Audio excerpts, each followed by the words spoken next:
ഇടുക്കി ഉപ്പുകുന്നിൽ കാട്ടുപന്നി ആക്രമണത്തിൽ ഒരാൾക്ക് പരിക്കേറ്റു. ഉപ്പുകുന്ന് സ്വദേശി രാജനാണ് പരിക്കേറ്റത്. വീട്ടുമുറ്റത്ത് വെച്ച് കാട്ടുപന്നി ആക്രമിക്കുകയായിരുന്നു. രാജനെ കോലഞ്ചേരി മെഡിക്കൽ കോളേജിൽ പ്രവേശിപ്പിച്ചു. സിജോ വർഗീസ് ചേരുന്നു. സിജോ, എന്താണ് സംഭവിച്ചത്? ധന്യ, വീട്ടുമുറ്റത്ത് വെച്ചാണ് ഈ രാജന കാട്ടുപന്നിയുടെ ആക്രമണം ഉണ്ടാവുന്നത്. വീട്ടുമുറ്റത്തേക്ക് ഇറങ്ങിയപ്പോൾ അതുവഴി എത്തിയ കാട്ടുപന്നി അപ്രതീക്ഷിതമായി ആക്രമിക്കുകയായിരുന്നുവെന്നാണ് പ്രദേശവാസികളടക്കം നൽകുന്ന ഒരു വിവരം.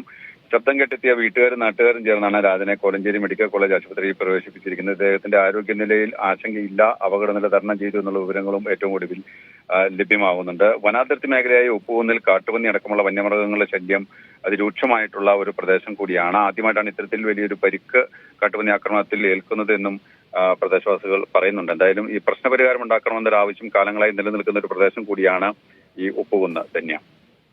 ശരി സിജോ.